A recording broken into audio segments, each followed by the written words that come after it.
साधु संत महात्मा जो होते हैं वे अमृतत्व को प्राप्त किए हुए होते। अमृतत्व मेरिरे, अमृतत्व को प्राप्त किए हुए साधु संत महात्मा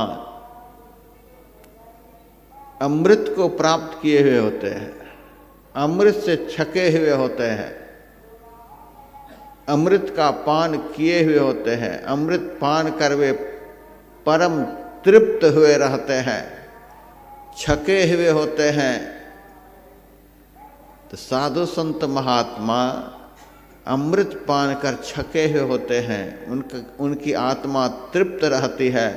इसीलिए संत के अंदर कोई इच्छा नहीं, कोई चाहना नहीं, मस्त होकर जहाँ भी होते हैं बैठे हुए होते हैं। उनके मन में इच्छा क्यों नहीं होती है? मन का काम ही है इच्छा प्रकट करना। मन में सदैव इच्छा उत्पन्न होती रहती है।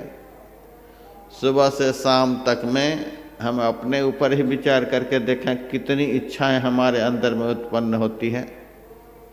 संत के अंदर में कोई इच्छा नहीं। परमात्मा के लिए अनीह शब्द का प्रयोग हुआ है। एक अनीह अरूप अनामा अज सच्चिदानंद परधामा। परमात्मा के लिए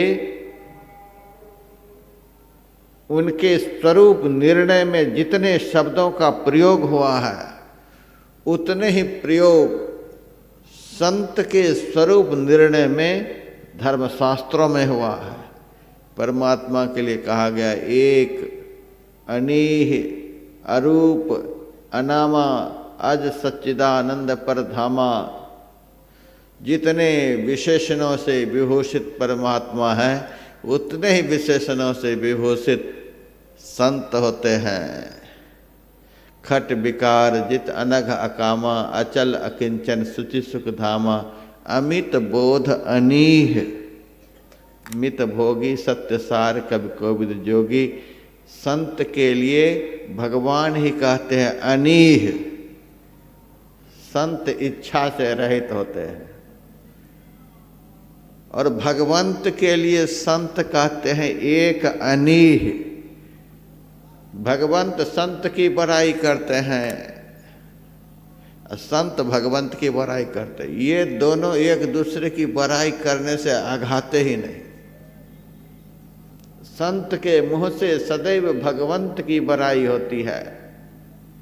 यथार्थ में संत उसी को कहते हैं जो सदैव भगवान की ही बड़ाई करे, जो भगवान के ही विषय में बोले,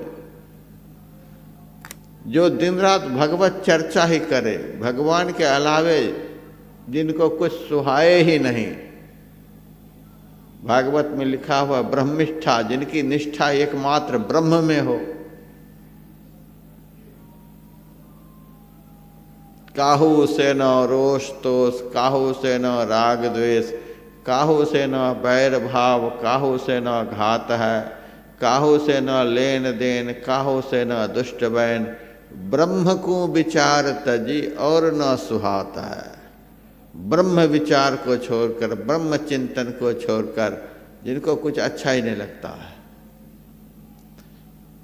तो संत जो होते हैं वे भगवंत के विषय में बोलने में कभी आघाते ही नहीं, बोलते ही रहते हैं।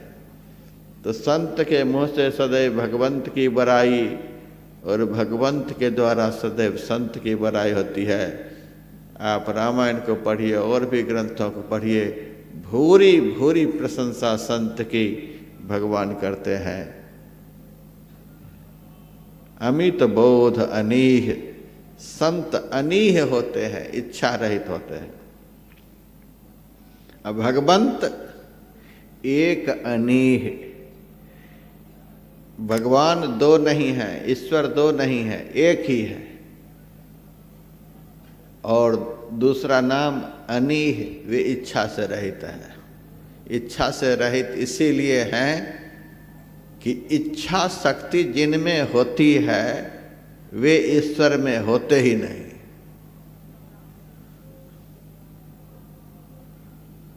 यह आवागमन का चक्र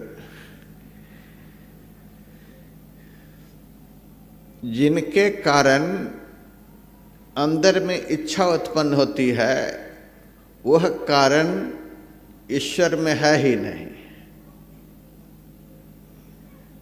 उपनिषद ग्रंथ में लिखा हुआ है, दिव्यो ह्यमूर्तो पुरुषो सबाह्याभ्यंतरो ह्यजः अप्राणो ह्यमनाः शुभ्रो ह्यक्षरात् परतः परः। ह्यमनाः इसका अर्थ होता है मन से रहित। परमात्मा के स्वरूप का वर्णन उपनिषद ग्रंथ में है, ह्यमनाः मन से रहित। परमात्मा में मन नहीं, इंद्रियातीत है। अगम शब्द का प्रयोग है, अगोचर शब्द का प्रयोग है। इसका मतलब होता है मन नहीं, इंद्रियां नहीं।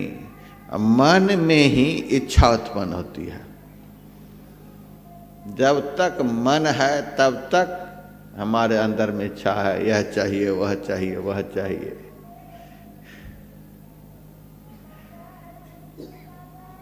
विषय के सेवन से इच्छा शक्ति बढ़ती है। जितना विषय का सेवन करेंगे उतना ही आपके अंदर में इच्छा शक्ति बढ़ेगी। रूप, रस, गंध, स्पर्श और शब्द, ये 5 विषय हैं। 5 विषयों का सेवन 5 ज्ञानेंद्रियों के द्वारा मन की प्रेरणा से निरंतर होता रहता है। जिनकी इंद्रियों के द्वारा विषयों का निरंतर ग्रहण होता रहता है, उसी के मन में इच्छा उत्पन्न होती रहती है, यह चाहिए, वह चाहिए, वह चाहिए। बलवान व्यक्ति एक जगह बैठ करके रह नहीं सकता, कुछ न कुछ करता ही रहेगा। विषय का भोजन कर करके सारी इंद्रियां बलवती हो रखी हैं, इसीलिए उन्मत्त होकर के विचरण करती रहती है। किसी का भय नहीं, किसी का डर नहीं।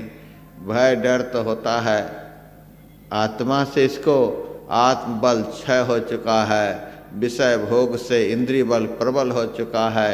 इसीलिए स्वच्छंद होकर के विषय के बाजार में इंद्रियां घूमती है। मन भी खूब दौड़ता है, मन में इच्छा शक्ति उत्पन्न होती है, यह चाहिए, वह चाहिए, वह चाहिए। विषय के सेवन से मनोबल बढ़ता है। बलवान मन में इच्छा शक्ति सदैव उत्पन्न होते रहती, यह चाहिए, वह चाहिए। 24 घंटे देखिए कबीर साहब की वाणी में, समुद्र लहर तो थोड़ी मन लहरे घनी आए।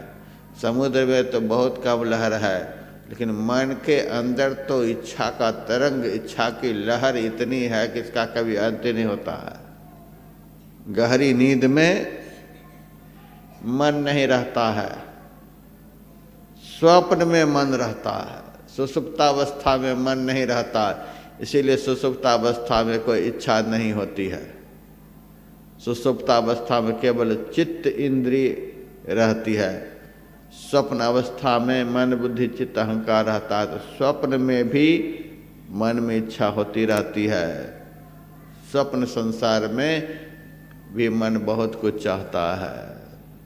मन में इच्छा उत्पन्न होती रहती है। विषय अपूर्ण तत्व है, विषय में परिपूर्णता नहीं है।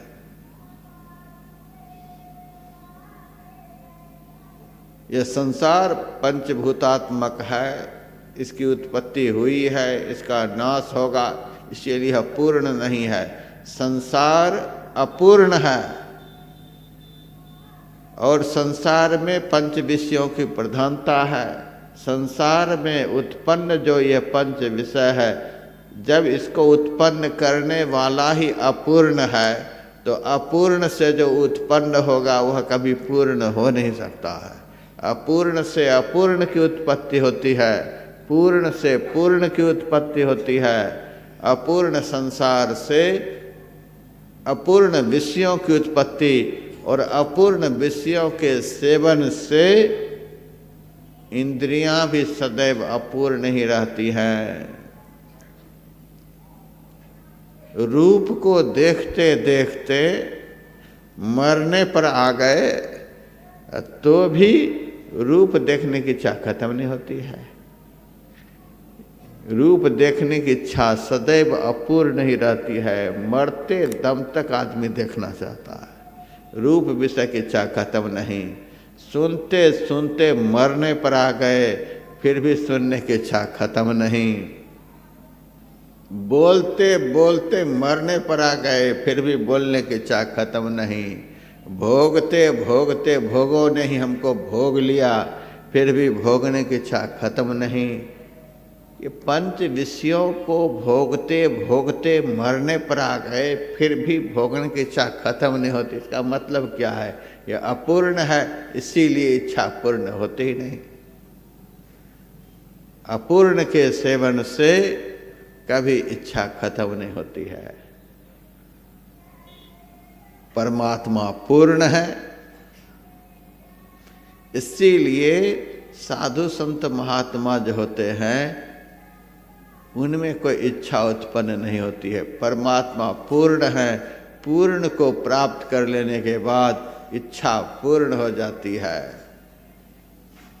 कुछ बाकी नहीं रह जाता। चाह गई चिंता मिटी मनवा बेपरवाह, जाको कछु न चाहिए सोई साहंसाह। देखने की इच्छा खत्म। परमात्मा तो एक ही है। परमात्मा में न रूप है, न रस है, न गंध है, न शब्द है, न स्पर्श है। इन सब से रहित हैं, एक हैं। न हाथ है, न पैर है, न आँख है, न कान है, कोई इंद्रियां नहीं, कोई विकार नहीं। एक हैं, अद्वितीय हैं। एक होते हुए भी उनमें इतनी ताकत है, यदि उनकी प्राप्ति हो जाए तो सब कुछ प्राप्त हो जाते हैं, सारी इच्छाएं खत्म हो जाती है। एक है फिर भी उनकी प्राप्ति से सब इच्छा खत्म। और संसार में देखिए कितना है, रूप है, रस है, गंध है, स्पर्श है, शब्द है, कितने विषय है, कितने विकार हैं, कितनी इंद्रियां हैं, कितने क्या क्या है। इतना सब कुछ के होते हुए भी, इतना सब कुछ को प्राप्त करने पर भी इच्छा खत्म नहीं होती। इतना सब कुछ संसार में है तो भी इच्छा बढ़ती रहती है। परमात्मा एक हैं, उनकी प्राप्ति हो जाती है तो इच्छा खत्म हो जाती है। एक होते हुए भी सारी इच्छा को खत्म कर देने की ताकत है। संसार में सब कुछ होते रहने पर भी एक भी इच्छा खत्म नहीं होती। आज तक देखने की भी इच्छा खत्म नहीं हुई, सुनने की भी इच्छा खत्म नहीं हुई, स्वाद लेने की इच्छा खत्म नहीं हुई, स्पर्श की इच्छा खत्म नहीं हुई। मरते दम तक यह संसार ऐसा है कि कोई भी इच्छा खत्म नहीं होती है। अपूर्ण है। अपूर्ण की प्राप्ति से इच्छा पूर्ण नहीं हो सकती है।